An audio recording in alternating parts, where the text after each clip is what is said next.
Exactly. All right, so we still on break, or we can go? Yep, we on break. Yeah, Don't get it twisted. Like I said, man, we be working all day. This the nigga that like when you start a new job. Promise you gotta have a break too, man. You be working. Like you start a new job, they send him to train you. This him? Yeah, but like he break all the rules, but he tell you like see. I do. You Yeah, working. yeah. That's the problem. Yeah. You working too hard. That's the problem. I don't ever do shit at work. I don't ever do shit at work. Right now. But he said, what I do is, I don't ever do shit at work. this how we supposed to do Exactly. it. I do. You working too hard. What you doing? I said, this nigga training me all That shit's a set for you to get fired, bro. It's like sending you him. Be like, I'm not gonna We can't get fired. This our shit. he tell you like, see, look, like me, they ain't gonna come at, but you look like I want just for purposes. You make sure you. We only got 15-minute breaks. But I ain't take it out. he But said, I take a 35. yeah.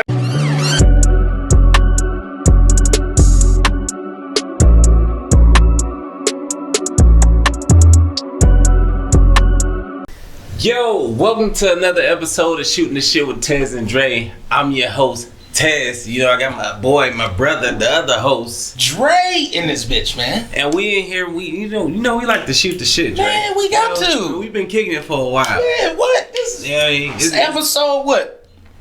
11, 12? We got a great guest this evening. This Man. episode is it's so wild to. How do we bring this nigga in, man? I'm trying to see this Because it's a so lot of many shit. ways to It's go. a lot of shit. You got the comedian. I'm gonna just bring it all off. We got. All right, you do something, I do something. Okay. Yeah.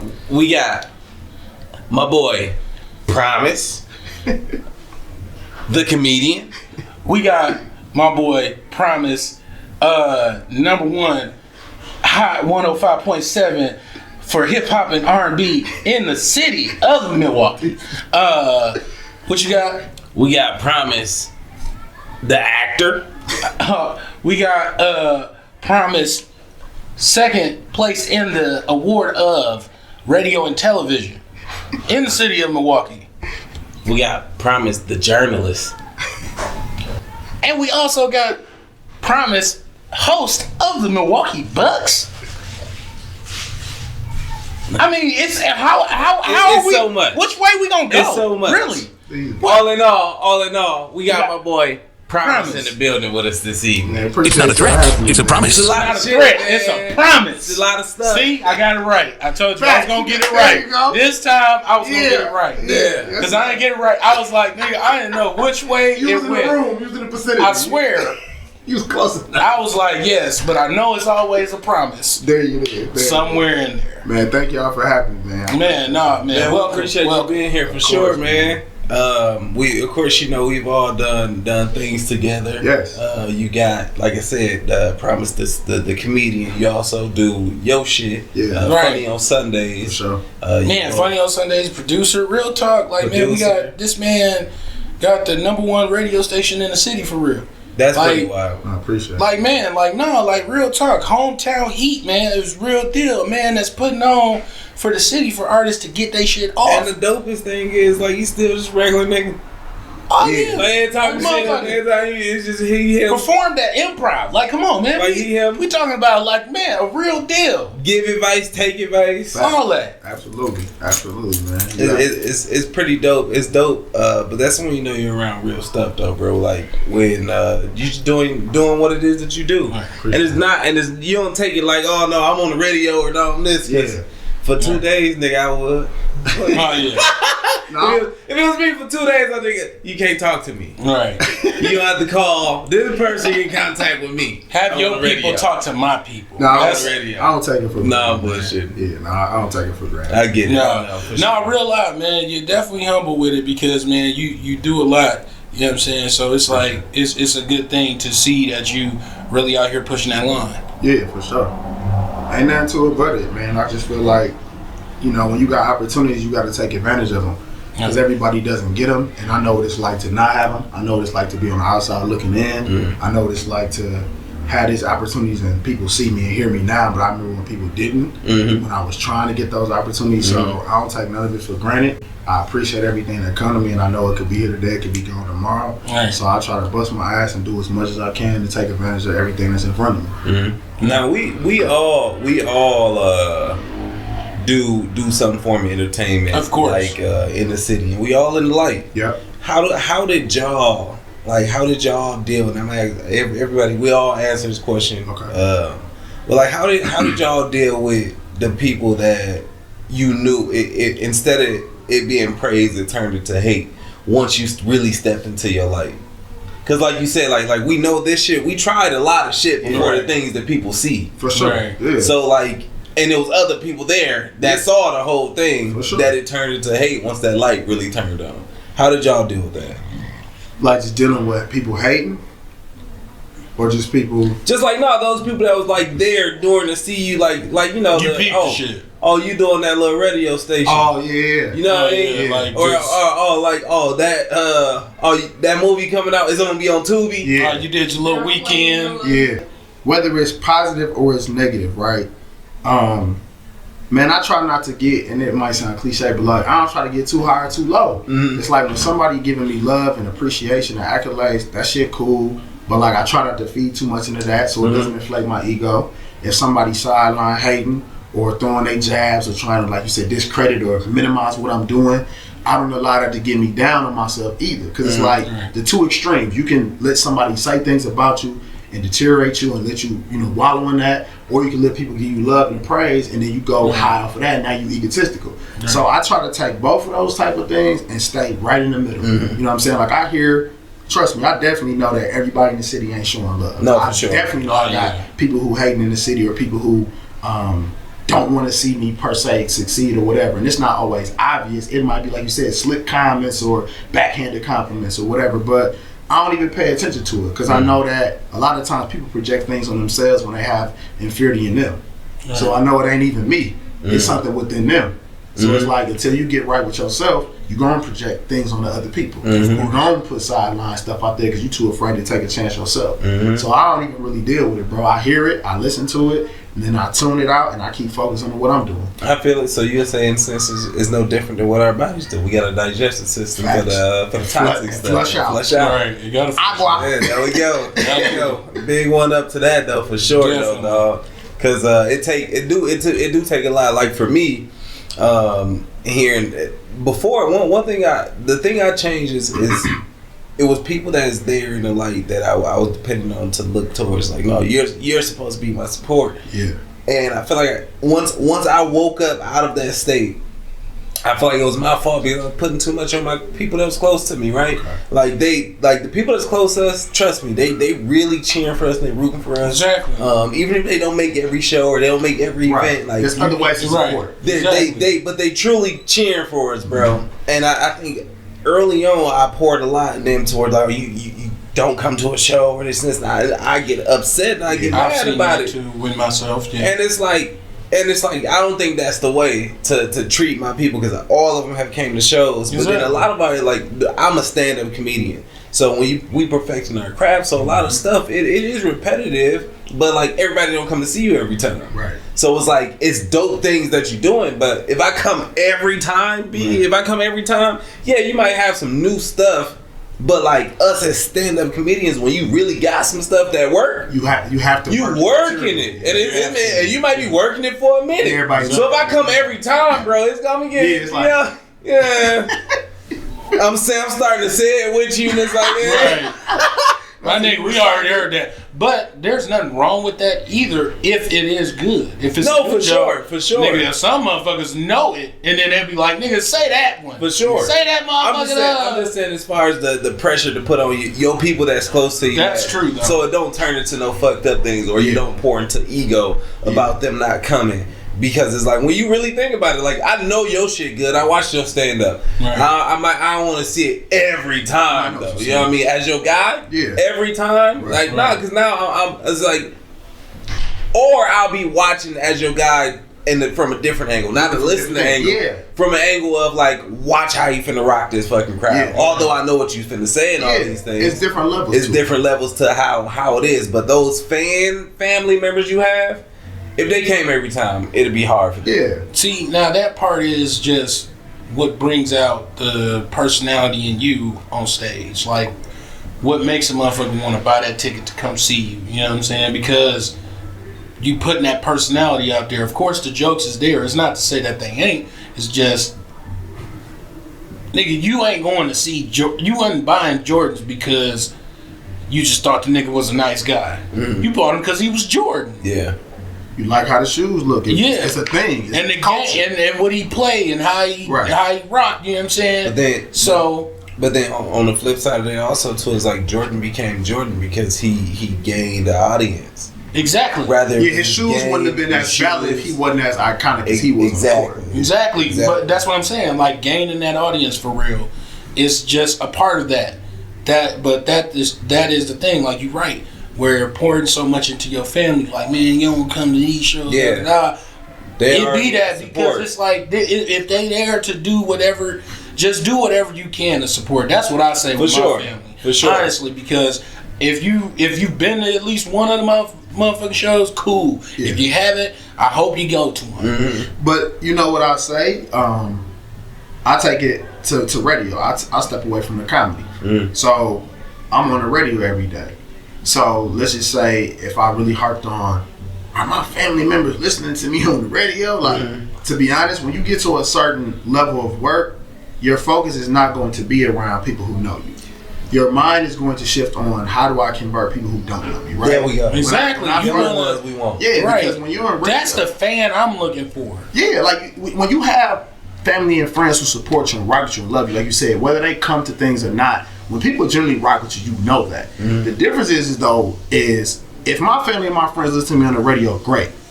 If they don't, I'm not promoting to them. Perfect example. I don't text and hit my family members when I'm about to have a guest on my show. I love my family. If they hear and know what I'm doing, great. My focus is on social media, bringing in that audience to the radio. The people who are in their car, people who at work, people at school. Like, I'm trying to attract people who don't know me, or I'm trying to make myself more accessible to these people in these avenues because of what the platform is. You want your family and friends to rock with you, but again, that's my core base. I have to expand beyond that. Same way with comedy. When you first are starting things, of course you would like people to come see you and support you. But after a while, you like, depending on what it is, you may want them there, but your goal is to grow a fan base of people you don't know. Absolutely. Then I think, that's the part where it really convert when you become creative and really take it serious though. Yeah. Because like all those people, like I said, those people that cry about their family not coming to those things, that might be attached somewhere else differently. Yeah. But like all in all, I feel like as a creative, as an artist, as the comedian, as whatever it is that you do, the radio host, you have to find the audience. Yeah. Because family ain't bigger than an audience. No. And you like, might you know what I mean? Like, and you might have some devout family members for real who legitimately rock what you do. And I need to listen to Promise in the morning. Right. I need to hear him. Right. I need to hear him. I ride to work every morning. I need to hear his station. But like you said, my goal is to a couple of days ago I met a little girl. Her parents introduced me to her. She was a fan. I'm like, huh? She's like 9. But she knew who I was. She enjoyed me on the radio. And I'm like, how do you know? But again, so now that I'm trying to attract my 9-year-old little cousins to tap into me. But the point is that her classmates are familiar because I go to schools, I talk to kids, I do different things. People are going to know me for different avenues, for different stuff. So it's like, if you develop a fan base, sometimes you don't have control of who's going to gravitate to it. Right. Exactly. Somebody going to like you or hear and see you in different capacities.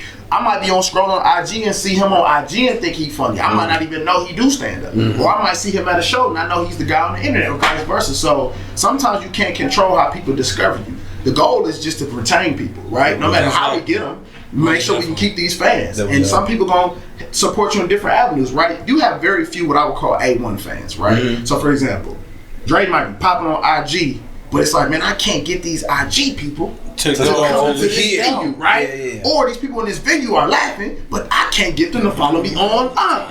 Or XYZ, right? What I learned is there's a small percentage of an A1 fan. The A1 fan is this person. I listen to Promise on the radio.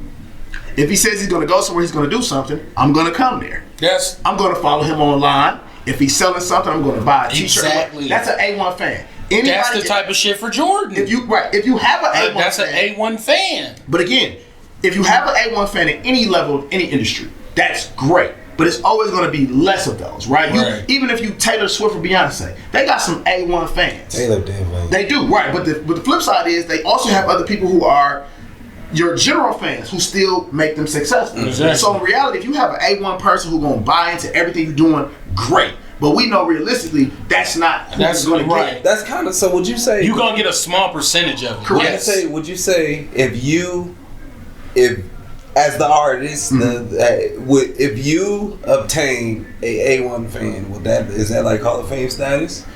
It depends on the longevity of it and how many of them you have, right? Exactly. Because in reality, if you're any type of creative that has something, if you're making clothes, you would rather have 10 devoted people than trying to get 100 people to like you. Okay. It realistic, right? So that. if you find 10 people who say, I like your shirts, I'm gonna buy your shirts. Yeah. It'd be great to walk in the room and get 100 people to buy them, but imagine you find a niche audience who actually supports and like what you do. Then that's how you have fan clubs and packages, specifically things for certain fans. That now you've had somebody buy into who you are and what you do, you cater to them. Now you can grow that organically. So you may have your passive people who gonna buy your stuff. That's like when you're in the mall. We all window shop, but there's certain stores that we know we gonna go into because we want to buy something. Right. The mall's job is to be like, we just want to provide the platforms. We got the spaces, come look and see what we got. So us as creators, we would love everybody to look, see, peek, and pay attention to us and maybe rock with us. But if not, if you find those niche fans, then you want to pour into them and then hopefully that grows. Right. You know what I'm saying? But in reality, you're not going to get everybody. You just want to get sprinkles and pieces to where it builds up enough consistency. And that's really the key. Just consistency. Whether it is your family, your stranger, whoever, if you get a consistent fan base, that's how it can grow. But again, everybody ain't going to do what you always want them to do. You might have a strong social media following. Again, that doesn't translate into dollars per se. Or you might have people who physically pay to come see you, but you can't get them to follow you. You know what I'm saying? Until you get to a certain level, you have a machine behind you, then all cylinders will click. I say I wouldn't be tripping about the people that pay to see me versus getting on the internet. Because to a point like the internet, I'm not saying I don't knock it. It's good. You can make money off the internet. Yes. Sure. It's just it's whoever. I think it's whoever you are though. Like us, we stand up guys. Like for sure, that's what we do. We definitely do stand up. Number one, we on stage. That's what we now, do. don't get me wrong. The Mr. on the G shit is cool. I'm not even saying that I don't like it. I love it actually. Yeah. I love the fact that people come up to me now, even though I'm still adjusting. I've adjusted to it, now.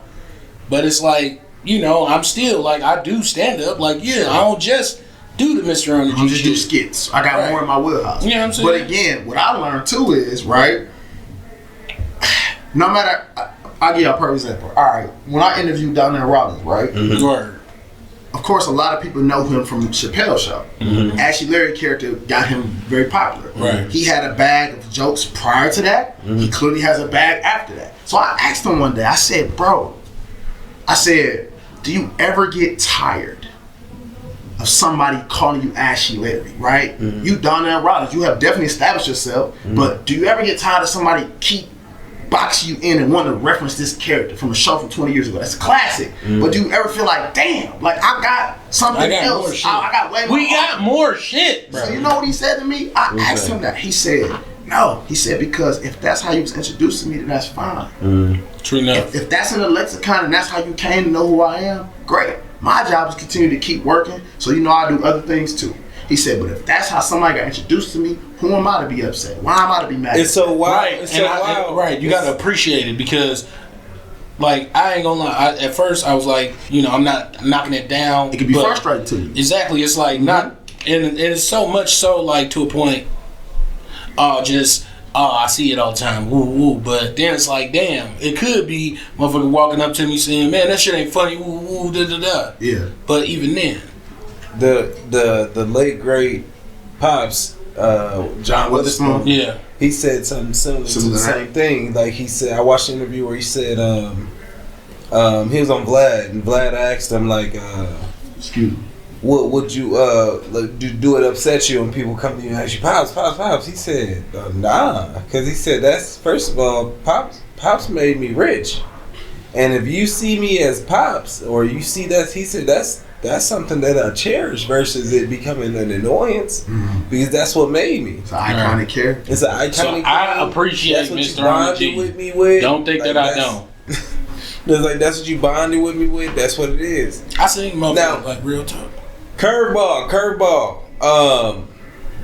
See the Diddy apology? Only the first few seconds. I didn't get a chance to I didn't see it all the way. Like I seen a little mouthing of. I got so much shit about it, man. Like I watched it. The funniest shit about it. Damn, running down the hallway. Well, that why? No, That's separate. That's separate. I'm And talking then about. I'm get talking him about to the the Greek apology. age so badly with that. The apology video. If you watch the movie, get him to the Greek though. Like that shit age so. The terrible. apology to the video, the nigga like, yeah, you know, I'm disgusted. it's disgusting. Yeah.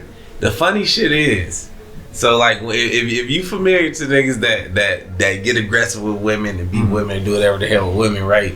They always, you know, I got therapy.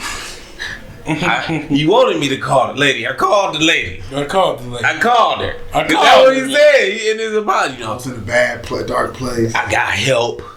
You know, I seek the help I need. I'm seeking the errors of my Get the ways. fuck out of here. You know my biggest problem with even though I haven't had a chance, and obviously I'm gonna do a deep dive tonight because in the morning for on air, you know I'm gonna have to cover it. My biggest problem with the first 10 to 15 seconds of it that I did see. Maybe you do truly feel remorse or whatever. No, for sure. Right? However, why the fuck are you giving us that apology now? When all this other crazy Because you shit- knew, besides all the other allegations, no lie. you knew, even if we didn't know, you knew that incident happened in that hotel. Mm-hmm. You knew that happened. So You even don't think about like what was coming. so this whole behind time that? you've been vehemently denying everything, whatever. Like Take that. you didn't know that happened. And my other issue is I don't know why, but why the hell is the hotel releasing that video 8 years now? Why was that video? It's because you put it in the lawsuit. So you put it this way, like now those cameras are running, right? Yeah. Those cameras might not be looked at if nothing doesn't happen. I understand So that. what she did is she subpoenaed what happened. So boom, okay, where was y'all at? What happened? How this happened? Cool. They can go back and say, hey, do y'all have video camera footage from such and such date? With technology nowadays, we do. We got DVR. We can pull it up. So now Right. that shit goes within her lawsuit. Okay. It become public. Because my knowledge. thing is like, I get what you're saying, Like though. even if we didn't see that footage. When that lawsuit first came out, we all was like, "Damn, what is all?" When she first put all the allegations about that. First of all, you got to be a person that's willing to go and read. I read the lawsuit. Yeah, some of it. I know. It's a lot. I'm not big on reading, but it's a lot of shit in there. I do a lot of research because I use it for stand up. It's a lot. but it's a lot of shit in there. But my thing is, so even before we see footage, if everything he's saying in the video was sincere, we should have got that apology about 6 months ago. For Think sure. about it, all the shit came out towards the end of coming. last year. Yeah. Right. So you should have, in reality, you should have been told us, Yep. like, hey, this is what's going on right now. But instead, you settled with her. Yep. So that was your first, like, You thought money that was was gonna like be the- it. yeah, you settled. And Money then, did it. and y'all been acting like everything else is gonna clear your name. Yeah. Clearly, you didn't know that like. So that's my thing. Is like I can't tell nobody not to apologize, but it's like, bruh, where was your remorse prior? Why did you act like? Because you did this shit and you ain't think of no knowledge. Like you don't know what comes behind this. Of doing Yeah, this. like. You know you a public figure. And at no point did you say when all the stuff came out, like I have to admit, at one point I did mishandle Cassie. I did X, Y, Z. And even when people forgive him or not, at least at that point you would have been. When able to that speak. came out, you thought the money was gonna be like, this it, door closed. And you kept it quiet the whole Fuck time. that. You kept saying you will be cleared, and so it's like I ain't did none of these things. Now you hop thought on that IG. money, nah, bro. Yeah, like, that so- video came out now, super disgusting. what's they say? Sorry, you got caught. That's Because what one of the sound things, like. because one of the things is, bro, like, man, that footage is disgusting looking. I don't know what went on, what was the triggers, what happened, however, That's a it lot happened, of shit. whatever. Wow. Viewing as a viewer, Looks bad. it's fucked up and it's a Yeah, bad it look looks on bad. you as a man. And now that everything woman, else is could real have accurate. smacked you up all in the room, whatever the fuck, that ain't on camera. The fact that what you did is on camera, bro. In public. This ain't, and not saying. In a towel, bro. Yeah. You ass naked, essentially. You didn't do this and again, like, putting your hands on a woman, period, is out of pocket. But you butt ass naked. In public. Nuts naked. Man. You ass naked, essentially, bro. In a hallway. Hotel. And but that's what. You walking out like dude on House Party 3. One of the things that rich people do is they go out of the country and then they can be regular people. Like if that happened in the hotel downtown in Potawatomi, everybody will know P. Diddy just did that, you know. Yeah. But in a different country, you're a regular black dude. I guess you one of the rich ones because you got the big room, right? But if I don't have the internet or look into the United States, I don't know who you are. Right. So that debacle happening in that hallway is wild. It's clearing your name, right? If somebody used to say, whether you're a famous person, public figure or not, if somebody says something against you or alleges something, and it's salacious enough to where law enforcement or authorities can be involved, I don't have the luxury to not react. It's different if somebody just hating on social media and you like, I don't got time to reply to everything. Or somebody don't like your stand-up, somebody don't like my movie, somebody don't like my radio show. I ain't finna go argue with everybody. But if somebody's alleging I have put hands on, I have taken something from, I have held someone against their will, I've done a robbery, these type of things, I'm not finna be chilling like I ain't finna go leave and like, nah, I'm gonna let the people handle it. Fuck that. I'm saying real talk. No level that comedian Tez get on. Will I ever allow anything that I didn't do to linger? Nah. Right. I don't care if you like, oh well, no, don't make a statement because listen, I'm clear. I don't care how much money on the line. Yeah.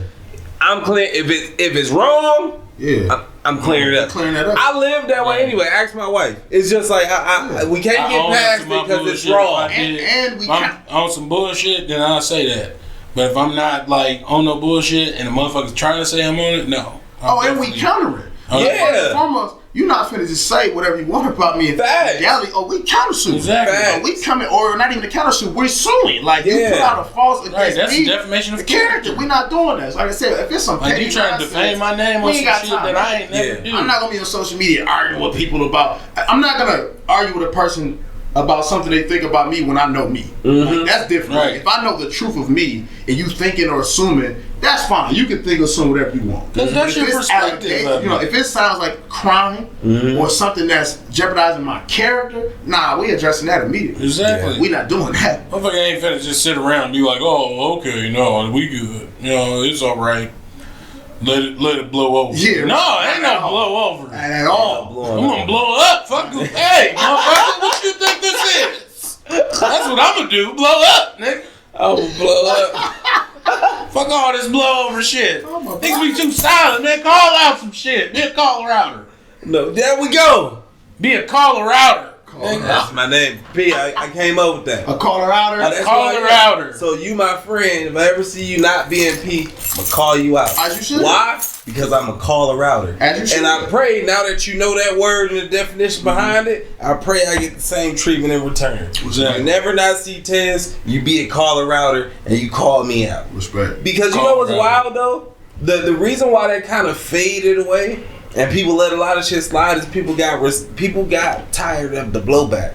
Like you and I are homeboys and we friends, right? And I see you living a certain way. Yeah. And all of a sudden I try and help you out, or I say, nah, bro, I don't like that, or I don't think that's it. Either I'm hating, or now you want to fight me, or something wild. Like, and it's like that ain't what I came for, bro. I feel like you got a great woman, and you shouldn't be doing this. Yeah. But now you say I'm hating and I'm about to go tell on you and all this other shit. You know, we live in a world where people co-sign a lot of bullshit. So that's what happened. It turned into co-signing. So instead of, like you said, being a real one and standing up and telling your guy or your homegirl, whoever, when they out of pocket or when something not to move, it's like it turned into falling in line. If you homie, you gonna roll with it. It used to be the opposite. If you're a real one, you're gonna let your family, your friends know, hey, you was wrong. It turned somehow into, nah, you co-sign my fuckery. You with it, you know what I'm saying? Like you supposed to stand with me, win, lose, or draw. them ain't real friends, bro. Like, Right. I'm the type of cat like. It's not always about the crash out. No, No, right, a lot of times it's not. right. You have to be selective. You got to know when and when not to. Now that's a way I might do it. If we're in a public setting, I don't got to air you out. No. But I'm most certainly when we get in the whip or we get back to where we going, like, fam, what was Right, that? I'm with you, right or wrong. Well, Like, but nigga, when we get back, yeah, like what the fuck was what was I your don't have to problem? embarrass you. I don't have to make you out to look like an idiot. But I'm gonna have to pull that coattail and be like, bro, what Like, you hey man, what the fuck going If you on? don't move like that, or if it's a situation where you are gonna put something in danger, or you might have to get dealt with in that moment. Depending on the severity of the situation, I feel that. sometimes we cannot I win. feel that. Like for real, if you're finna crash out over, let's say we're talking about women right now. Yeah. If you're about to crash out over a woman, that conversation can't wait into the car the way home. Yeah. It might be too late. Yeah. I might have to stand on you right It's there, the like, jack up right now. hey, bro, we gotta get up out of here. Right. You finna do something goofy that I don't co-sign. I don't. You stand. know what? As a man, I think we all gotta have those people, or some people just might have that one. Let's just start with one. Some got multiple. Let's just use Some one. ways to call her out. That one person that can jack you up, as I call it. Meaning, I can physically grab you and say, "Bro, we getting the fuck out of here because you ain't or what the tell fuck you I'm when talking you about." out of pocket. But like I said, it's too much True. co-sign. And you Like, move because I said, "Let's and move." we gotta move around, yeah. And you can't get so, whether we talking about status, money, fame, celebrity, whatever, you can't get so far ahead to where you don't have reality. And the problem with a lot of these entertainers is there's too many people on payroll or yes men around where nobody want to be G with nobody. You know what I'm saying? Again, you co-signing bullshit. It's like, man, I know dude foul. I ain't finna say nothing. I don't want to mess up the bag. I don't want to mess up the status or whatever. Or same with the women. I know he foul, but no, sweetheart, you gotta let him know because then he gonna continue this pattern with these other women. So a lot of times people be co-signing the bullshit for whatever reason and it continues. I'll give you one even more simple. I don't really I can't kick it with no dude who wanna take care of his kids. There we go. So I don't have shorties. But There if we you go. got kids and you always got availability and time to bust a move with me, but you'll never be with your kids, I can't co-sign that. Same way with a girl. If I fuck with a chick who got a kid and she just always available, I do little tests. If you got a kid or two, and I talk to you, and I hit you on some, yo, you want to bust this move? Yeah. Or you want to go here? Or you want to come over here? You want to do X, Y, Z? And you always available. I'm low-key checking now. Yeah. Because now I'm like, when are you ever with your kid? Yeah. Like, so you constantly dropping off to mama. real mama? Or sister, big Nah, mama. she like, not going how around. always is accessible to First off, a But why- real mama ain't gonna even let you get to calling her at certain time. Depending not- on the type of nigga he is, though. But the single again, mamas, check it out. you gotta And it's fuck wild. up if you It's think you wild, finna though. call just randomly like, nigga, I got kids and they gotta get up for school in the morning. It's wild though because I understand through journey, right? Because a lot of us didn't have the fathers that we are. Like me and my boy, of course, my son, we like best friends. That's my guy. But of course, me and my dad, we cool too. But I'm just saying, I didn't have that guidance though. I didn't have that. That don't do this. That don't make sense. Or don't do this. So all my shit was trying. We didn't always have structure. So like I've been every version of that guy, right? The guy that we speak about, and just going through trial and error and bumping your head and growing. You learn that ain't like when I think back. I wouldn't change nothing. One, it was lit. I had a great time. It was real fun. Oh yeah. He said, I live life. It was real nice. Life I was just doing that with my homies from college. Real nice. Just talking about those times. Like, it was lit. But two is just like, bro, the knowledge I gained through those fuck ups. I took a lot of L's. Oh man. But it took a lot to look back to where it's like all those L's was one, I don't suck at life. And solely because the L's I took is because if you look back at the map, it was self-sabotage. Oh yeah. Like it wasn't like I tried everything and failed. And people don't know that or try to think of that or admit that. That is true. Yeah, it was sometimes it be your ass, you get in your own way. A lot of it's self-sabotage where it's like either you was childish in a situation or something that you didn't do. So that when I became like the greater version or in that new phase where it's like that's something that I had to look at. Like I don't truly suck. I did a lot of shit that sucked, but I don't truly suck as a guy. Let me tell you like this, to all the old hoes out there that I had, you never had the best part of me. There we go, the bitch. best me. There we go, hoes. Them old hoes that I used to have, You ain't had the best part of me, and I'm sorry. Out of here. No, we ain't sorry. No, I ain't. You was there for your purpose. For the moment that you were there for. But no, look. Like within those with their situation, growing and going past those things, you had to do it, and then you learn out what that ain't it. Yeah. That's not how it is. Now there's some people that got a terrible review of you. It's a terrible review of you. But when we don't count them, we don't care. But we move forward because they not lying of the version that they send me. Everybody don't see your evolution either. Yeah, you know that's true too. Some people, but yeah, you're not gonna hold me to that though. Nah, you ain't hold me to exactly, that. That's why I speak so freely about it, because you will not hold me to it. Nah, right. We all have different points in our lives, and you hope that you reach your ultimate version. Right. Unfortunately, some of us don't ever get it. Yeah, some people just ain't gonna get it. Yeah, but you will hope that throughout your journey, you will understand, like you said, those L's, really, which are lessons. Yeah, exactly. Now you know how to move. Lessons. Yeah. So you understand what it was, and now you know how to move accordingly from it. Yeah. So if you learn it from those lessons, and you looking at the different chapters of your life, because we all got a book in our lives, and we all live in different chapters. As long as you can look back and understand how you should have moved or why you did or didn't, like, as long as you get something from it, and then figure out how to move better going forward. Like you said, everybody has different pockets in life. You ain't gonna figure everything out right away. You just hope that you don't make damaging mistakes. That can be, that's why I try to tell my little brother whenever I talk to kids in school. I'm like, listen, everybody make mistakes. For sure. Just make sure that you don't make a mistake that you can't come back from. That you can't. Because some of them are hard to bounce back. No, that's real deal. I tell my students that. That's gonna take a quarter of your fucking life. Exactly. But I tell my students that, like, you have a choice out here on what you do. Absolutely. But you gotta understand it's your choice that you make. You can't blame nobody for the shit that you do. Yeah. Because it's only what you get from it. Check this out though. Do you think this is just my theory, and I think I came up with this over just probably like the past couple years. Okay. It's just something that I think about. I think a lot happens with people because we don't think death is real. Like we don't speak about it as the normal, because death is part of health. It's a part of life. Because it's life. Like you live and you die. It's literally health. Every living being. Yes. Plants, animals, humans, everything that's alive will die. So I think if it was a high percent, if kids and people, because we don't speak about that part of health. Okay. You know what I mean? So it's like a non-existent. I think that's why it hurts so bad when it happens, and it's such a shocker to our culture, to where it's like, oh, they died. What do you mean they died? Well, if they was doing certain things, you can think in your mind you can see how it is, but you can't think that way because you don't think about death. Exactly. And I think a lot of our people, we don't teach it. We don't teach our kids. True. We don't teach that part of health. We keep it like, oh no, don't talk about it. Don't make it a big deal. But I believe that it should be a big deal.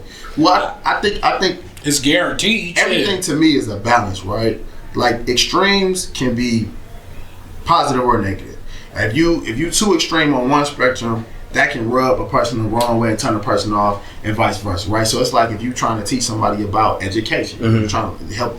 If you too one way with teaching, that's going to turn somebody off. I agree. If you're too lackadaisical, a person is not going to have no type of drive or initiative. So it's like whatever it is in life, I feel like you got to find a happy medium. So like you said, if you're talking about death and life ending and us not getting another chance at this thing, you can talk to young people, children, adults about those combos, but you have to find the right way to do it. Because again, if somebody's just like, you go outside today, you gonna be dead. There we go. Like, that's too extreme. And I think that's where we've been teaching for years. And I think if we made it normal to where it was just like a regular, like not on a bad day, not on a day that your friend got arrested on the block or you got in trouble at school. Just a regular thing that it's one shot at this thing. If I shot you the ball and said make that 3-pointer, that's kind of life. Yeah, like, no, you're not gonna live forever, and you have to make the most of it. Like you said, some people unfortunately, I just pray to live an old age. But some people, like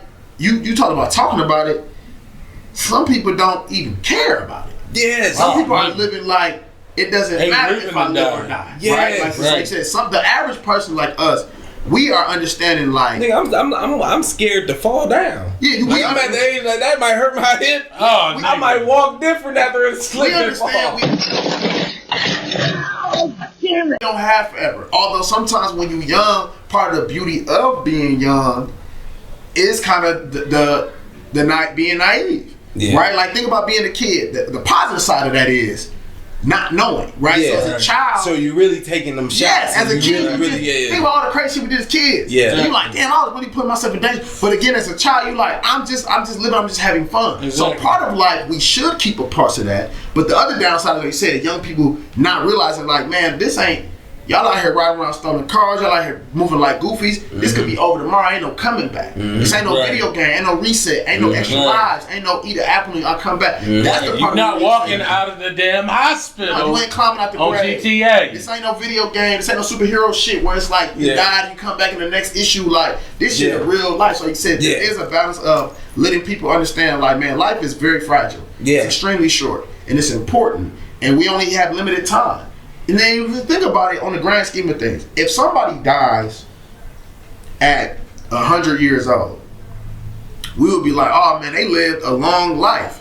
But when you really think about life and its expectancy, 100 years ain't a long time. And I use 100 because that's an example of what most people be like, oh, he lived a long life. Statute, right. And think about it. The majority of us ain't seeing that. Right. So think about people who are dying in their 20s, in their 30s, in their 50s, 60s, whatever. In reality, somebody might say a person who's 70 is old. When you really think about it, you're like, bro, they only lived 70 years.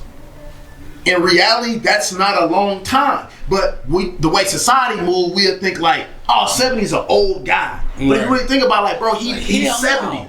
If you think about anything else that's been around, how long buildings been around, countries, whatever, shit's been around hundreds or thousands of years. Yeah. As a human being, we around the shortest amount of time, bro. Yeah. If you really pull it back. Yeah. So 70 years ain't a long time. Right. 80 years ain't a long time. I know when we're young, we feel like, damn, 80 is old. Yeah. But in the grand scheme of things, you 7 years old? You look young ass. In reality, imagine a nigga 200 years old. That's not even old. Because everything else lives longer than us. Like human beings are really not on the earth for a very long time, bro. Yeah, I got something right there.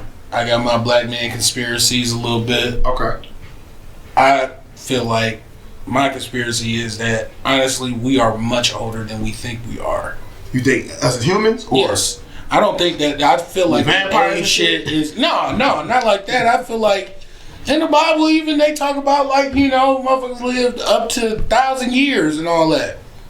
So I feel like real talk, they put that age on us now where it's, you know, giving us that mindset like that time is so limited. So how would you think we really are? Yeah, I ain't gonna lie. I think I'm about 220. That nigga said.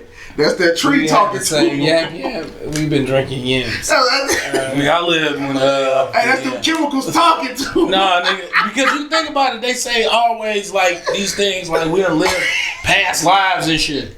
I hear that. No, I hear that. Like, you know what I'm saying? Like, or if you into sci-fi, alternate universes. You know what I mean? Like, shit done happened before. So it's like, you ain't been here. This ain't the first time you really being here. I just think the problem or where the lack of things happen is, and I just speak from personal experience because I once lived invincible. I once lived like nothing happened to my family and certain things, right? We was extremely untouchable, right? And then like the captain died first. Like how the fuck the lieutenant died, and then the captain died right after. And it was just like, yo, these main characters. Right. Wow. Wow, right? That's definitely part of the story. Yeah. Like this ain't supposed to happen, and if it does, you think like, you know, somebody on a you know, not on those levels. Yeah. Right? So then now, the way I live now, the time we spend doing this pod, having you, enjoying this space and all those things, like I never take it for granted. Nope. And another thing that I do is that, like I said, like the fact that my reaction to it was so the reaction I had to when those things happened to me is that I think it's because I wasn't taught that this happens. Okay. And it was something that, and like I said, I can't say taught. I think it was something that was ignored or it wasn't thought about, right? Yeah. Like once upon a time I lived that life with those people. You know those people that's like, if somebody pull a gun on you and you don't have a gun to pull back or defend yourself, but they stand there and say stupid shit like, yeah, well, man. I think that's the craziest shit ever, right? Like, you do that to me now, you pull a gun, and I got the time to get out, I'm getting the fuck away. I'm not gonna stand there and say crazy, stupid shit. Like, shoot the gun, then. So the difference is you got to the point where you actually value life. For sure. The problem is some people don't value their own lives, so then they definitely don't value your life. You know for sure. And like you said, I'm the type of person, I'm in the middle with it. I don't dwell on it. I'm fully aware that I'm not going to live forever. For sure. I understand that I'm not immortal. I understand that this is not a fantasy. This is real life. And I only have so much time on the earth. Exactly. However, I don't every day live in it. Like, because then you will also become what is it, morbid? You'd be like a morbid person. You know, you'd be like this person. Bubble boy. Yeah, I want to be around this person. Or imagine you be the guy every day, you be like, yeah, man, what's up, bro? How you doing? How y'all doing? Like, I don't know. I only got 7 minutes left. I got 7 summers. You know, and you be like, I got shit for 7 summers left. You know, I got like 8 motherfucking summers left right now. Like, so you don't want to be around you don't be around like nigga. For sure, but you also say don't want to be around 23, that 22, just like, let's jump out of the air. Nigga, can you stop counting? You like, yo, you want to speed up to death? Or we at the bar and we having time. Let's start something with dude with the tattoos on his face. Just cuz. Or let's drink ourselves. Nigga, you real loud trying to get to the finish line. Or let's party so much to where we on the edge and we trying to die. It's like what? You not high enough? Here, take these pills. Facts. It's like, fair. What? Like, find that middle ground of where you enjoying life, not to where you going crazy, but also and you understand that you're not gonna be here forever and taking advantage of life, but not being negative. The thing for me is we all know that it's no manual to parenting, right? So one thing that's in my book of parenting through my experiences, letting my kids understand and know. And like I said, it's not to scare them, like, oh, daddy gonna die, but like understand that it's a timeline to this thing to where not only you value your life at 7. You value your life and make sure you know. I knew my son valued his life. This nigga wouldn't climb a wall. He said, hell no, I ain't climbing there. I might die. I said, oh, he worried about dying. You being extreme. Like, you're like, okay, like you worried about your life like that. Like, all right, cool. Like, all right, cool. Because when nigga, I was your age, I feel like I could respawn. Like, you know what I mean? I felt like niggas climbing up. I feel like I could respawn. I don't grow. So what? It's gonna get back straight. The doctor said they gonna change it. Right. It's gonna take like about 6 to 8 weeks. But all in all, I think it's important, man, that we live and understand. So when we do have this space, you enjoy space with me. You enjoy time with me. I enjoy time with y'all because who knows, bro? If you leave out the house and think you're going home, guaranteed, you a cocky motherfucker. Yeah, we don't. Exactly. Like, you don't know. You very cocky, man. So you treat everybody well, and you live well, and you enjoy what you do. Because then if it's over with, I promise you, because the thing, like I said, with my lieutenant, when that happened with him, the fact that, like, of course I cried because like that's a being that no longer exists with me. It's lost. Yeah. But bro, we was so tight and we did what we did. It was kind of like that was it.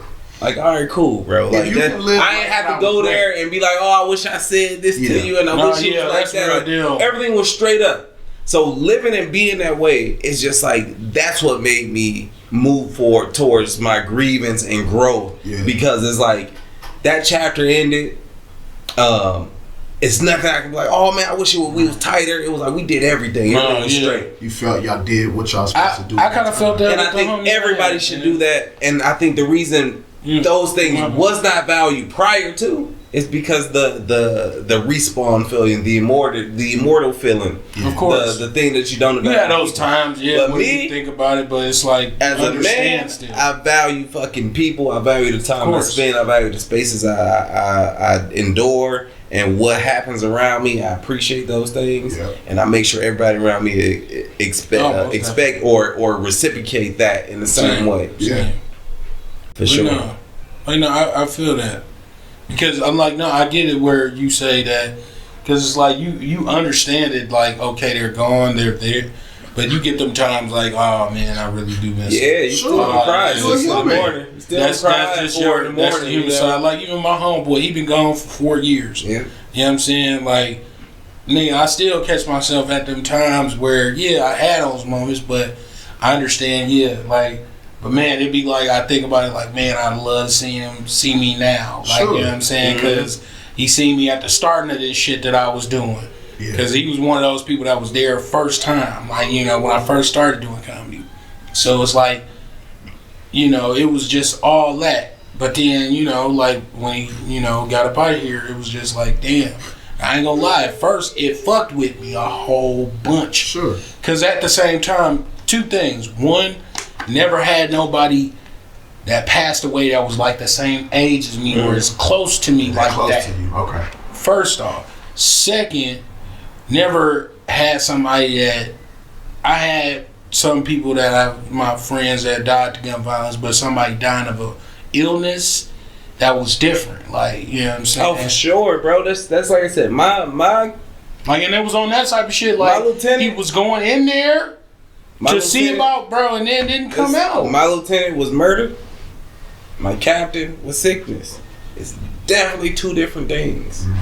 It's so it's like, it's way right. two different things. And it's like, man, it was just like, bro, like at that moment, yes, it hurt a whole bunch, and I just didn't know how to react to it. I didn't know how to, you know, you know what I'm saying? Because like, this is a motherfucker I see every day. Like, nigga, I know what your breath smell like at 8:30 in the morning, some shit like that. You know what I mean? Like, I really was around this person. You know what I mean? It take to have Promise as a guest for our fucking comedy pod to get deep. Oh, no, nigga. But still, the best fucking comedy podcast ever. I didn't mean to throw the. It give everybody a chance to really see us be raw and uncut. No, real talk. That's the whole like, thing. You ever seen this dude on stage? It's wild. Me, versus me, him, the same. It's all wild on stage. But already, this nigga got this one is of my why favorite we have jokes. shooting this shit with Tez and Dre though, because it's like I said, it's not an interview. It's like, oh, what you do? How you been? How's this? That's that. Niggas ain't doing that Geraldo shit. It's a convo. It's a convo. And conversations go all, especially people who. What you say? No, do your thing. No, do your thing. I was saying he does have a favorite joke of mine already. I'm this way with most comedians that I know or ran to. That's an honor, man. Power Rangers joke. Shit, funny as hell. Bro. Hilarious. It's funny too because I'm the same way. One thing with me, if I got a joke with you, that's yours is your Scooby Dooby Doo joint. No, I appreciate okay. I really rock with that joint. First time hearing it when we did the show together. Yeah. Second time hearing it, I made it even more of a coin to me because it was different. Yeah. Right. Then that's one of those things where it's like, doing it, I know what you did, but your friends ain't gonna understand what you did. No, that's the same shit. Because you, like I said, y'all do it. Y'all been doing it before me, so y'all understand the technique of what it takes to conceptualize the joke. To first and foremost have to think it's funny yourself. Before you even utter it to anybody. You gotta be like, this could work. You know what I mean? First, and then like you said, when you first do it or when you tweak it, you add this to it, you take that out of it. Like you said, that's the beauty of what I'm learning with comedy is that you can have the same joke, but you can do it at 5 shows and it hits different. You know what I'm saying? Right. Because again, as long as you have your meat and your potatoes, you know what it's supposed to do. But you might change your size. You might change what you're drinking with it. You might try some utensils. You find different ways to make it fresh when you're going to perform it. And that's one thing I'm learning with comedy because when I first started, like, I would just do different material all the time because I was coming from a different brain. I'm like, oh, I gotta be fresh. I gotta have, and the big homie Marlon Hill, like, shout out Marlon Hill, man. Marlon the reason I even do comedy. Marlon like, P, what is you doing? And I'm like, what you mean? It's impossible. But you know, he like, bro, these people didn't hear that joke. I was like, oh, I did that joke last week when I came and MC'd for you because that's how I got my start, just MCing for him. Right. So I'm like, well, I MC'd for you last week. I'm like, I did that one. I gotta do something different. And he like, fam, some of these people might be the same. He said, but bro, it's a different audience. He said, as a comedian, he's like, you're supposed to have a routine. You're supposed to. He's like, and then you add on, you take out. He's like, but bro, you have to have an act. But I'm like, nah, I'm just coming out with a gun. But he like, yo, you funny. But he like, every week you got different shit. He like, you said shit 2 weeks ago I liked. Why don't you say that again? And I was like, because I already said it. And he said, bro, you love music. Let me tell you the music terms for you. He said, when you go to a concert, do artists not perform their greatest hits? Or they do some new shit. All new songs. I said, nah, they do that. He said, hello. He said, bro, He said, you can't be a funny comedian if you don't know a person's joke. No. He said, all the comedians you love, you grew up watching. He said, can't you name or quote one of their jokes? I said, yeah. He said, so how you gonna give an opportunity for your audience to love your material when you doing something new every time? Every time. But I didn't understand at the time. Like, I'm thinking first, like you said, the friend family shit. I don't want these people to be like, he told the same shit every time. Right. Not realizing how comedy really works. Yeah. Now, don't go up there and be a fucking parrot. Man, it's like, damn, nigga. That's like I said, then it's like, damn, because then even the comedian's gonna be like, damn, nigga. Like I said, because in reality, I already heard that. Now, especially if you touring. Now, if you're touring with comedians, I've never toured. The closest I've done is doing multiple shows. You know, improv. I've done the improv multiple times now. See, you can kind of get away with it there because. But no, I'm gonna tell you what I learned. Right. So I've never been on a tour, but the closest to it is doing 5 shows in 3 nights. That's equivalent because that's like if you hit 5 different places. So now that's different. yes. Yeah. So I've done 5 shows in 3 nights before. Okay. So when I first had that, I'm like, wait a minute, like, how does this work? Because I already had my set, right? And remember, I'm the newest dude on the joint because everybody else is national, they seasoned, but they blessed me with the opportunity to rock for the whole joint. They're like, he on all 5 shows. Great. So the first night, I'm good. I know I got my set. I go out there, do my set, I'm cool. So the first night it was only 1 show. The next night it was 2 shows. So I'm like, well, these people wasn't here last night. I'm like, I know what I can come out with. Yeah. Come out. But then I learned what a 7 o'clock audience is different than that 9 o'clock audience. And maybe they ain't gonna react to something the same way this other audience will. Yeah. Right. So I had to learn, like, okay, P, you gotta be able to pivot. Yeah. Like, even if you get meat and potatoes, I'm saying, it's like a book. Yeah. The front end can be different. The out can be different. The middle could be the same. I learned to tweak stuff. Yeah. Or again, the audience might be more talkative that second time. Yeah. So the first time you was able to get through your whole routine, nobody interrupted. Somebody might be saying something. You can't just go through your whole routine. You might have to know how to pivot and use that as ammo or defer off of them. So I learned, like, you can have a nucleus, right? And then also every comedian is different. Some comedians, like when you open for these national guys, some of them don't say nothing to you, right, about what you are or aren't doing. Some of them don't say nothing. Oh yeah. And then other times, I have been pulled. And what I think is dope is nobody said anything to me before I went on or after I went on. Like, they allowed me to do me. Like we said about calling people out, right? It was when we were doing this after the show, or riding back to the hotel, or going to get food. And then we had combos. And like you said, I give advice and I take advice. Sitting there and I was told, hey man, you did X, Y, Z excellent tonight. Great stage presence. Great way to work the crowd. You a cheat code, dog. You in radio and you do comedy. It's cheating. Because they said you know how to talk to people. You talk for a living, so you never scared on stage. I said, nah, I ain't scared. So they said, all you doing is you just perfecting your funny, because you know how to talk to people easy. So they was like, when you're doing that, why are you not incorporating certain things from radio into your routine? I'm like, man, I was trying to make myself separate.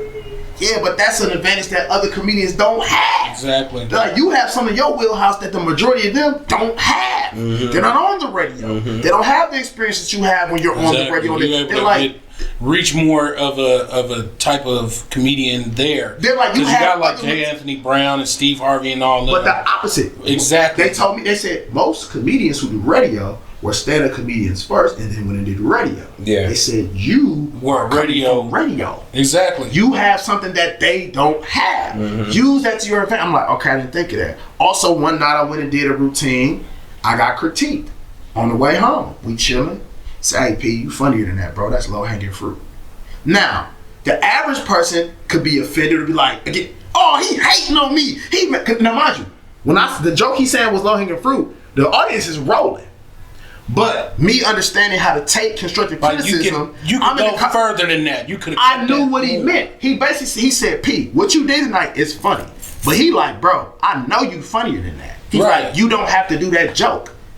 He said, "You don't." He said, and they that shit was easy. He like, they laughed. He like, bro, you don't got to do that joke. He like, because what you did after, you had way more in your wheelhouse that nobody else can tell those jokes. That first joke you did, any comedian can tell that joke. You got to get to the point where you tell shit where it's like, can't nobody tell this joke but you. Even if you try to copy my shit, you'll never do it like me. So when he told me that, again, now imagine, I could have been upset. I could have been like, damn, he killed me tonight after I thought I had a good night. The next day, because I told you, I've done multiple shows now where I've had to rock for multiple runs in a short time. That next night I came, right? Pistol loaded. He don't know what I'm finna do. I go out on stage. Not only do I flip my intro song, I flip my whole first set where I come out with. And I flip my ending. I come backstage, he like, you know what I'm saying? He like, I knew you had more in that holster than what you, and he like, you was funny the other night. But again, imagine if I would have been offended and took it the wrong way. You missed it. I would have missed it. It's insane, bro, and it's so wild. It's dope to be that way because it's no different than us. When I finally got this dude within my grasp to have a real conversation, I gave him that same thing. Right. Because like I said, like I've seen, like we met on the I Know You From Stand Up. Yeah. Right. And I've seen one version of stand up and I've seen another version of stand up. It would be if now that we're homeboys, it would be best that I relay this information to you to let you know what I seen as an audience member, to see what's happening, what's rocking, and if it's real, it'll resonate. Yeah. And if it was real and it resonated. Why? Because he came back and he was like, Tez, see what you were saying.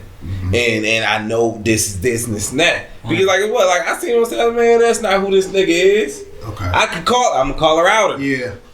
I smell it, I see it. That's not who you are. Yes, they're laughing. Yeah. But that ain't who not authentic. It's not the motherfucker that they see. Man. That they should see. You know what I'm saying? I told him one time. It's been crazy since. That's who he is. That's who comedian Dre Lov is. That guy. Man, premise like so. What now? Me, I asked this. What got you to fuck with starting Funny on Sundays?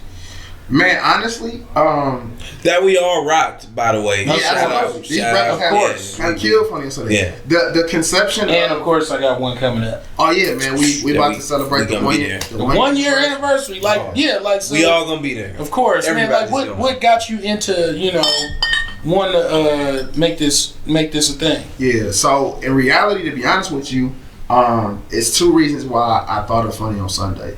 The initial reason was when I decided that I was going to actually really do comedy seriously, I knew that most people either A, wouldn't take me serious with it, or I wouldn't get opportunities. Right. So I understood that I was going to have to go about my process a little different than everybody else. So I created my own platform to where I said, this is where I can get my bumps and bruises. I can perfect my craft. I can try to do things in my own space. I don't necessarily have the luxury to always do this in other people's places. People might not want to book me because they might be apprehensive. Like, what does this dude from radio know about comedy, right? People might not know that I'm funny or what I have to do. So I figured like, okay, I could create an own platform. But then the flip side was, I understood that all comedians need platforms. And I looked at the landscape of the city at that time, there wasn't anything on a Sunday for comedy. Everybody had a Wednesday or a Tuesday, maybe a Thursday, of course, Fridays and Saturdays. There was nothing on Sundays for comedy. For sure. And I was just like, man, like, that could be a dope day to do it. And I had this idea I was sitting on, and initially, I didn't even want to do it for me. I originally actually pitched Funny on Sunday, not the name or the concept, but just the space and having comedy on at Kinky for another comedian, actually. Okay. It wasn't originally for myself. A lot of times I don't be doing stuff about me. Like, I originally tried to get it for somebody else. Okay. And for whatever reason, that didn't formulate. But I got cool with the owners over there. Shout out to Jay and Rand. And I had a convo with them. I was just like, yo, you got that back room back there. And at the time, they wasn't using it. Mm-hmm. And I was like, yo, I want to host a comedy night here. You know what I'm saying? And at the time, he just know me from everything I do in the city. He ain't know nothing about me doing no stand-up. So he just thinking like, oh, you gonna MC, cool. He like, P, I don't know nothing about comedy. I don't know how to get on comedy. I said, let me handle all of that. Like, this is my brainchild. Just agree to me to give me the space for the days I want to do it. Mm-hmm. We gonna work out, and let me run everything else. And he was like, say less. To the point where, bro, in that back, they didn't even have spotlights. I went and got the spotlights. I installed some of those spotlights myself and another gentleman who who helped me. I went and bought went and grabbed the stuff from him. Shout out to Rand. When Rand seen how serious I was, Rand bought the stuff. Because Rand was like, you finna pay for this stuff. Rand bought the lights. I installed the lights, went and got the banner did. And at the time, they didn't understand the vision. I'm like, yo, we need lighting in here. I'm like, for comedy. They're like, what you mean? I said, no, you gotta understand, like, the lighting. It's a certain way. Yeah, it's a certain way you and have it's to really have lit up in there, like, but again, they weren't looking at it like that. Right. So once we did that first one, they said, P, we see the method of your madness. Because I was on their asses about everything. Calling and texting, annoying the niggas. Do we got this? Do we got this? Do we got this? The mics on it. And like, at first I know they was like, what? Bro, it's just an event. And after that first one, they was like, we understand why you was moving, how you was moving. And they was like, and what the fuck was that? Nigga, you up there telling jokes? They thought I was just going to MC, because I MC and host events and other things. They thought, oh, you just going to MC and host and bring the comedians up. They're like, dog, so you up there telling jokes, fam? They had no idea I had anything in the hosting. So they're like, bro. See, like, you funny? Same thing happened to me. It's always good to be able to surprise motherfuckers with that shit. Thank you.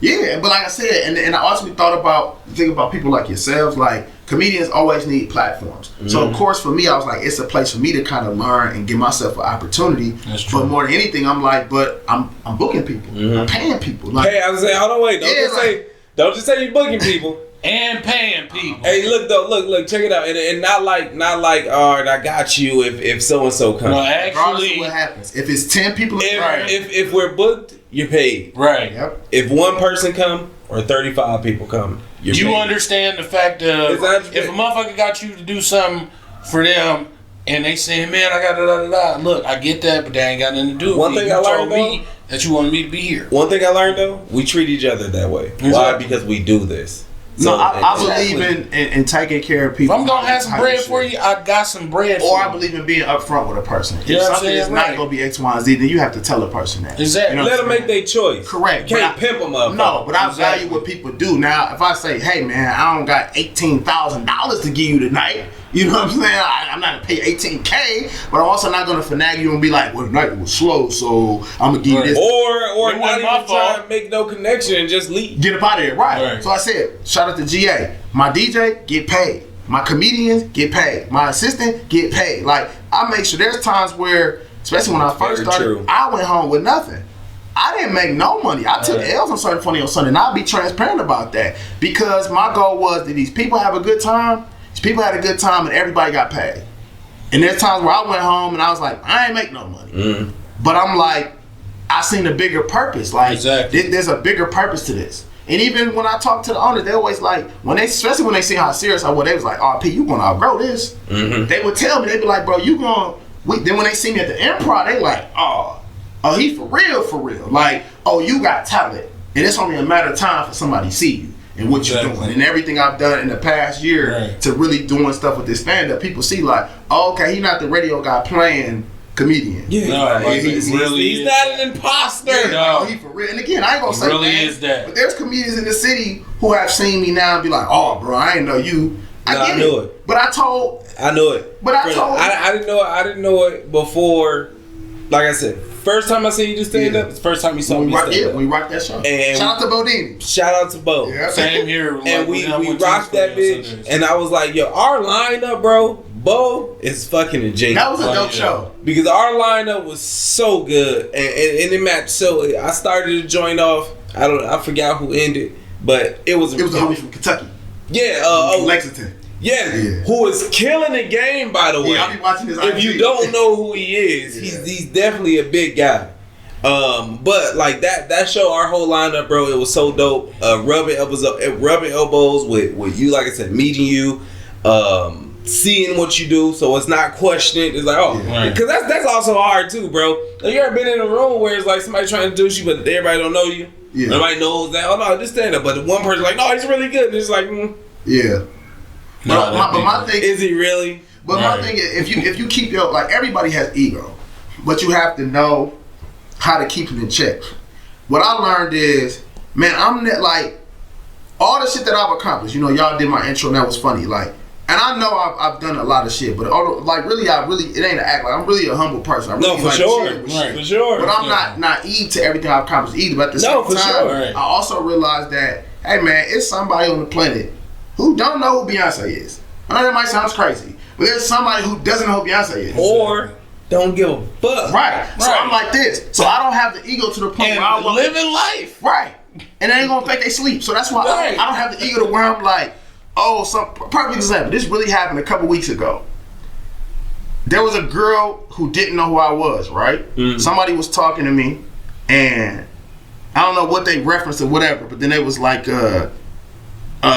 something Promise. And she was like, I don't know who Promise, like, I don't know who Promise is. And the bro was like, man, you don't know, like, what?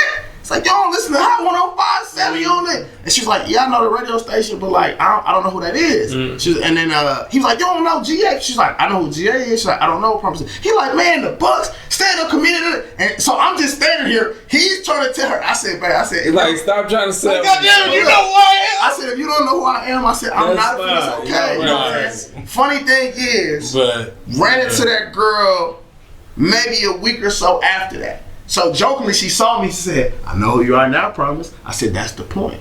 I'm never offended, or my ego's not bruised. like you But check this out, you'll check find this out. Check this out.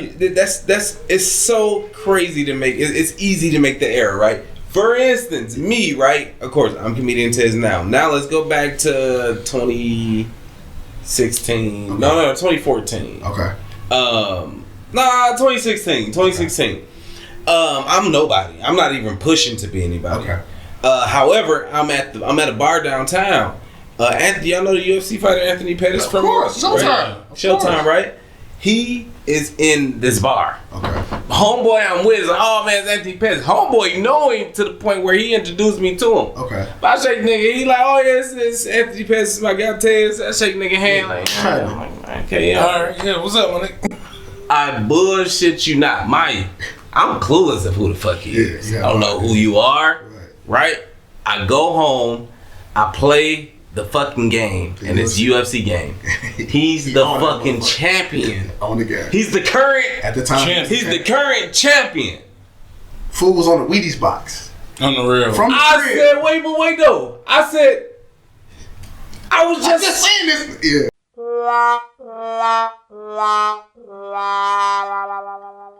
and I gave him the, oh yeah, okay, What's that? well. But No. you probably respect that even then. And he did. Because But he's like, bro, you're not looking at him on some, oh my God, Anthony Pettis. I did then though. I did. Yeah, you like, hold on, my bad. Yeah. I was like, oh But shit. it's like, But by that now time, you me be like, grinding and having my own brand and being somebody, being in those situations. I've been in rooms where nobody knew who I was or however things was, and it No, you didn't didn't. offend me. It didn't make me like feel weird. And you got people that'll try and make you feel weird about it. That or the flip side, people who doing the things that we doing, they will get offended, or they will be like, you don't know who I, you know what I mean, or whatever. Like, this is how I look at it, man. And I know it's bad to quote Puff Daddy right now, but I'm not gonna lie. One of the quotes he said years ago, he said, "Work hard till you walk in the room. You don't have to introduce yourself." There we go. I remember hearing him say that, and like I've always thought in my mind, like, Pete, just keep working. You know what I mean? Whether people know Right, you your or don't, work will right? speak for just keep itself. working. Because Keep my thing is working. this: I love almost when somebody either Me too. doesn't know me or that'd be the underestimates shit. me, Me right? too. Because Me then I give a perfect example. 2 weeks ago, I got hired to host a gala, right? Mm-hmm. I hosted a gala, and without name dropping what the organization together is, I did this gala downtown Milwaukee, a really like nice. I'm talking about everybody suited and booted. You Real paid money real to high get this fashion place, shit. Yeah. I originally wasn't booked to host it. What happened is somebody I'm cool with was supposed to host it. They out of town now. They couldn't do it. Right? Hit me. Hey, you the first person I thought of. I can't do this. You think you can do it? I'm gonna send you all the information. I'm looking it over. He like, I know you could kill it, bro. I said, cool. He said, I'm gonna have a lady call you. That cool? Lady calls me. Now, lady has no idea who I am. She's honest. She said, hey, promise you can't highly recommend it. I'm sorry, I don't know you. Like, I'm not familiar with you. Like, but he spoke highly of you. What's your availability looking like? At the time, the Bucks are still in the playoffs. So I'm like, man, I don't know what my schedule gonna look like, whatever. We trying to figure out if I can or can't host the event or whatever. Long story short, I agree to host it. We come to a number for my payment. I agree. Again, she like, man, I'm taking a risk on you. Cause like, I don't know you or what you're capable of. Like, I don't know if you're gonna come here and say inappropriate joke, cause she thought I was a comedian too. I don't know if you're gonna rub the room the wrong way. I don't know if you're gonna, cause mine's just a fundraiser for some people to make some big money. I don't know what type of guy you are, but dude saying you valid. I rock with him, so I'm hoping you legit. Get to the venue, right? I'm suited and booted. She like, the other lady like, well, he looked nice. he can't fuck up tonight. Like he didn't come looking crazy. Right. How y'all doing? I'm here. He didn't walk in with Crocs on and no shit like that. Now mind you, I told you, it's everybody who's Tony. Now, most of the people in the room don't know who I am. It's some black folks in the room, but I don't assume everybody black know who I am. Exactly. So I'm like, okay, I'm looking at the room. Cool. What kind of room is this? Getting introduced to people. Again, ain't nobody like, oh, I know you, I heard of you. No, I'm like, nobody in this room knows me. Mm-hmm. Cool. The one lady but the event was so high class, they had brochures. I was in the brochure. I said, oh, that's dope. I took one home. They actually had my face and my bio in the thing. Oh yeah, I'll take that. Some shit with my face on it. I'm taking it. I took that home. That's coming with me. So what they did is they had everybody who was an honoree that night and everybody who was featured in the book. So I said they had me on the first page. Like, here's our MC for the night. Now mind you, I got to get over here and go in this room. Not only are we trying to raise money, but it's a serious health cause. So it's like, yeah, I'm funny, but I have to find when is it okay to be funny and make jokes. When is it appropriate to try to raise the money, talk about the events, give out the awards, everything?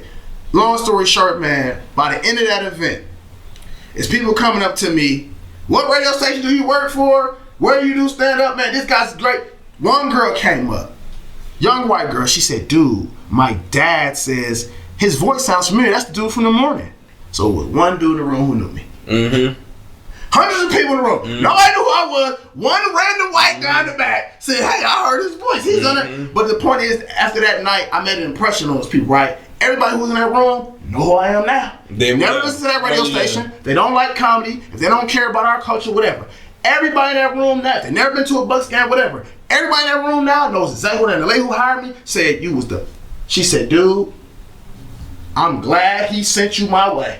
I didn't know what you was finna do. I didn't know who you was. She said, dude, you funny. You was professional. You helped us raise money. You helped the event move along. You did everything I need you to do and more as an MC. You were excellent. Please keep in touch. Off of that, I just got invited to guest co-host on Channel 4 for the Morning Blend TV. There we go. Oh, yeah. Off of that. And no, people didn't know who I was. Y'all clap off that. So again, like I said, it don't matter. I promise that ain't light, bro. That's not light at all. That's dope. And that just came out in conversation. It wasn't like a braggy anything. No, like I said, and think about it. The lady who do the show didn't know who I was from Adam. Now I know who she is because I seen on the news. Yeah, I knew exactly who she was. Yeah. She didn't know who I was. Yeah. After that, her and her husband like, give us your info. Have you ever done TV? Would you like to do it? I said, oh, absolutely, I'd love to be on TV. She said, wait a minute, like, she said, dude, you got a good pack. You got a full package. She's like, you was funny. You know how to be professional. You worked the room. I said, dude, would you come do the show with me? She talking. Man, she texted me 2 days ago. Hey, what's your schedule like? June, whatever. We would love to have you come co-host the show. I said, co-host, not be a guest. Co-host. No, I want you to co-host the show. There we go, bro. That's right. But again, if I imagine my ego being bruised, like, damn, don't nobody know who I am. Y'all don't listen to me. Look, man, I just won an award. I did this, I did that. Who gives a damn, right? Who cares? You gotta keep working. Go work. And you know we're gonna bring the episode to an end on that though, because that's very powerful, bro. And that's what we all rock by, and that's what we all live by. Who gives a fuck? Who knows you? And you better work. Even if you do good, nigga, keep go to work. Working. Go to work. I don't care. You got paid. Get your ass up. Listen, that's more to work for. Nobody in this room know who the fuck you are. That's more to work for. Right. Don't get offended and stop. And like I said, stop leaning on that family support. Stop leaning on those things. Go get your audience. Yep. Yo, it's been a crazy episode of shooting this shit with Tez and Dre. Promise, we appreciate you coming through, man. Sliding with us, talking. We'll be here all day. We definitely gonna have you for more best episodes, comedy podcast ever in this bitch. You already know. We gonna have you for more episodes, bro. Man, don't make this your last time. We talk based off your availability, of course, because you know you the man around. And you know, man, like I said, we got a show. Man, of course, man, right here hosting. Yeah, Funny on Sunday. Funny on Sunday. He's on the card. May 26th. I'll be there. May 26th. We gonna be in there. And of course, 1 year anniversary. 1 year anniversary, along with T. Kings. Everybody, you need to go have GA in their building. To make sure they come out. Yeah, I've been hitting. Listen, before I got here, I was texting people earlier today. Hit up with Drew Alden. I'm like, yo, man, it's important. Yeah, I'm like, man, y'all come pull up, help me celebrate. I hit Old School too. Old School did the first one ever. Yeah. I don't know if he can make it. He might be booked, but I've been reaching out to the other actors. Yeah, we gonna be there. Tell people where they can find you, what you got going on. Man, what's your handles, all that. And so we can get out of there. Of course, we know. Let them know.